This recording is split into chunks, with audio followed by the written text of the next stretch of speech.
The pearls of the mind are valuable and must be seriously safeguarded from the careless and the unconcerned. But to those who value truths explored, come, think with me.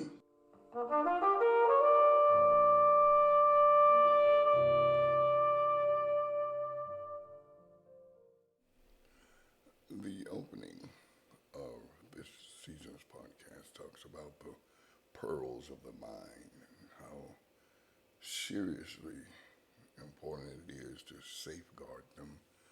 And I thought maybe I needed to probably say more on that. This is so connected to a mindset that I embraced over the years.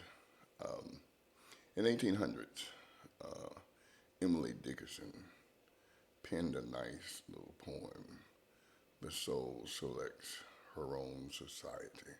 And the opening of the lyrics really just kind of quotes the title, but brings to bear something interesting that kind of forces you to think.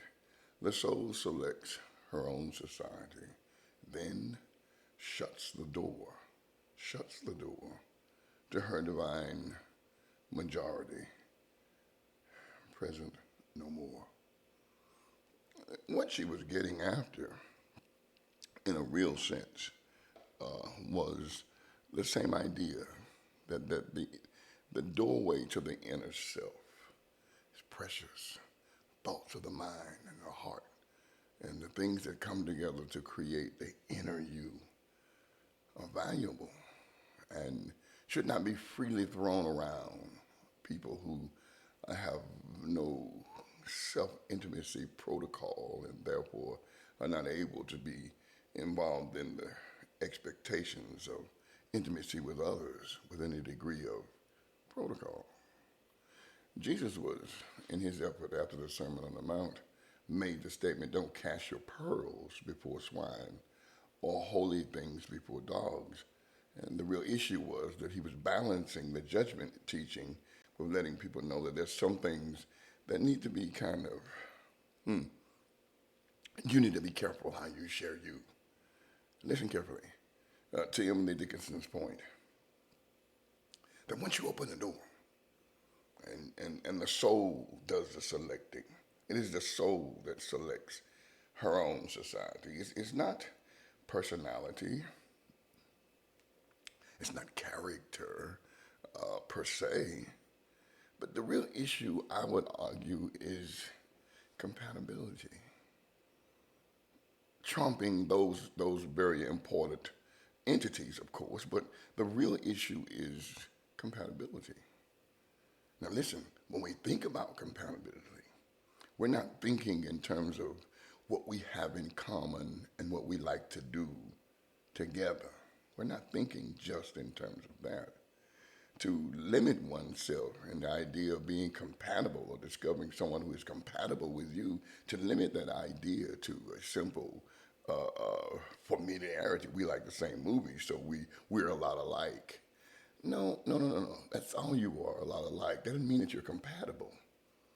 Oh, come on. Listen to what I'm saying to you. Compatibility is measured more accurately when you like something and I don't. But because of your likes, I seek the common ground to like. I find what you value and I value it with you, or I value it because you value it. Now that's compatibility.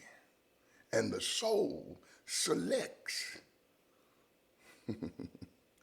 If you open the door and you're free, you'll find that the soul will select. And once Emily Dickinson says, once the soul has selected her own, she shuts the door. And there is something divine about this majority, maybe one or two or three, but it is a circle of trust.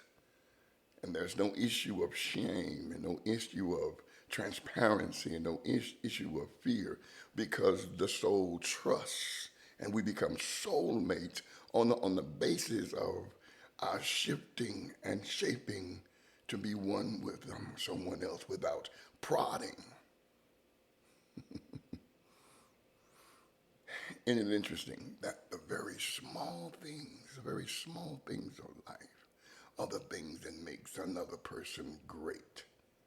Without prodding, without probing, without questioning, without fanfare, without drama, these things come together and identify the true self, and compatibility emerges, and the soul selects and then shuts the door and enjoys this divine majority to be present no more, with a sense of inner strength, the sense of stability and confidence, because the soul has selected. And it's based on the real energy of personhood, the real element, the real essence of what it means to be self-intimate and therefore intimate with someone else.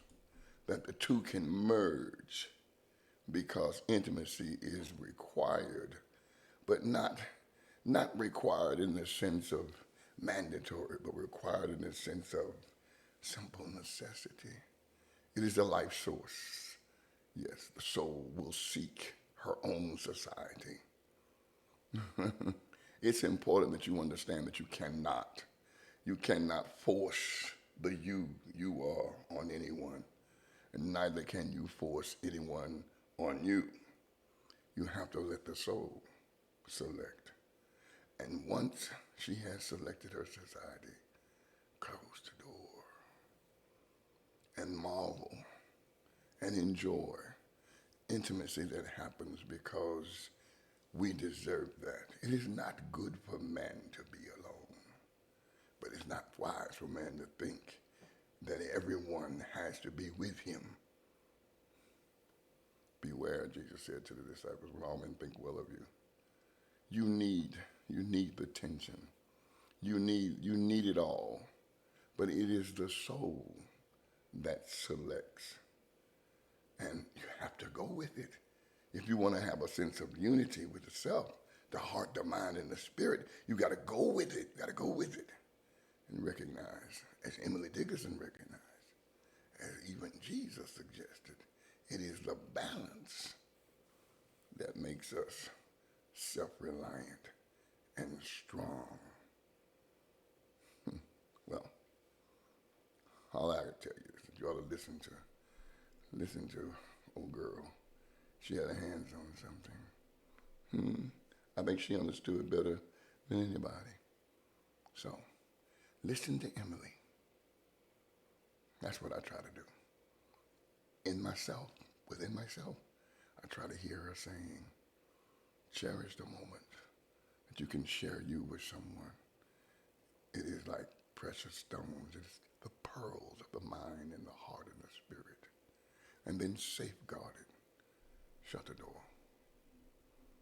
Well, till the next time, you be blessed.